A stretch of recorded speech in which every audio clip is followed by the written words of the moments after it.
Jeg tror ikke, at jeg skulle vilje, så havde jeg ladet være med at undersøge alt for meget. Det er nok i stor udstrækning på grund af, sådan, at man så oplever det første gang, når man ser det.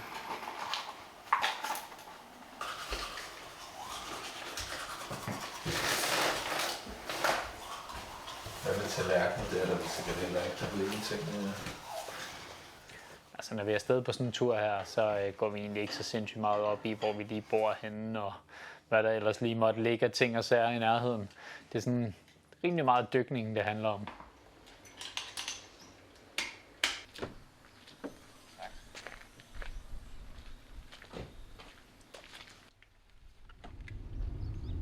Vi er taget til Sauerland-regionen i det vestlige Tyskland, nærmere bestemt den her lille mineby, der går under navnet Nuttler. I over 100 år der har den her by levet af at udvinde skifer fra det her kæmpe minesystem, indtil det hele ligesom blev lukket ned her i midten af 80'erne.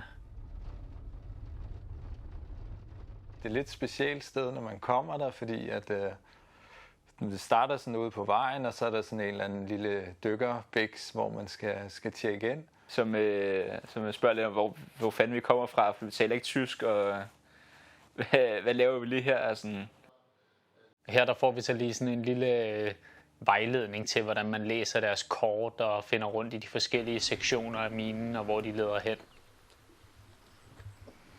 Kører vi så op til stedet, og så for enden af det, så ser man sådan en mærkelig container, der er skubbet ind i bjerget. Og det er så der, hvor at hulen starter fra. Og så går man igennem den der container, og det er sådan lidt ligesom, det ved jeg ikke, forestille mig lidt sådan en slagteri, hvor der hænger sådan noget plastik ned ved indgangen. Og så går man ligesom ind igennem det, og så er der så bare sådan en kæmpe stor skakt eller sådan et rum der, hvor der er nogle skinner. Og så når man går derned, så er det sådan, så har du bare det der helt klare vand, ikke? Som bare ser mega indbydende ud. Skal vi bare fucking afsted, mand? Rock on.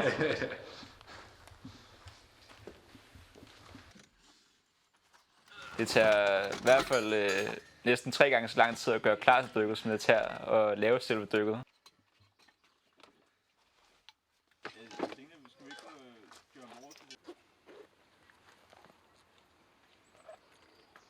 Det kræver tonsvis udstyr.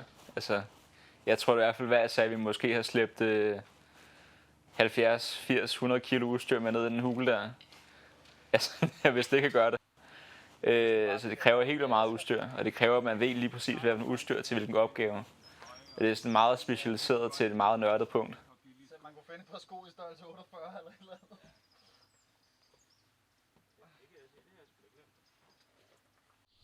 Du sagde også, der var noget skaft i starten, ikke? Ja. Men vi har jo også taget tid lige ud og fuldt mainline. Vi har jo slet ikke taget det til højre. Nej, så lad os bare prøve at tage det til højre.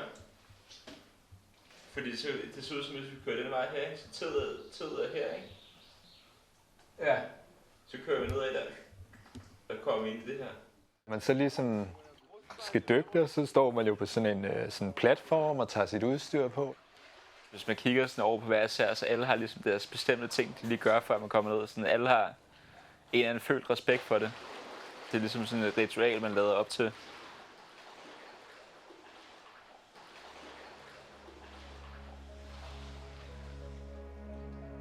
Når man først stikker hovedet under vandet på dykkerplatformen, synes jeg, at det første, der ligesom slår en, det er, hvor mørk den her mine er.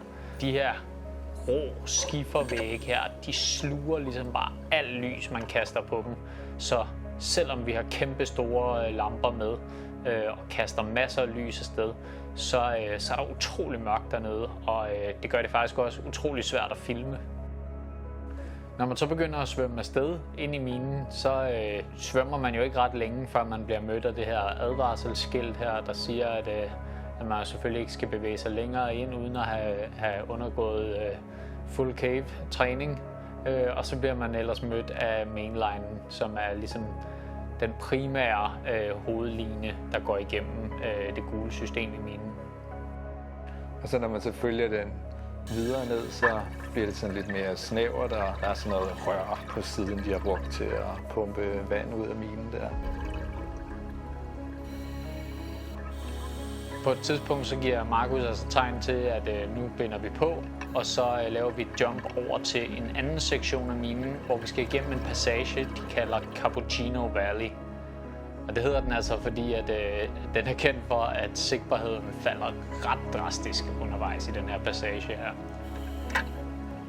Så der er man altså lige nede og have fysisk kontakt med linen, så man altså har mulighed for at føle sig vej igennem til den anden side. Der er et eller andet specielt, synes jeg, det der med, når man også kan se de der menneskeskabte ting.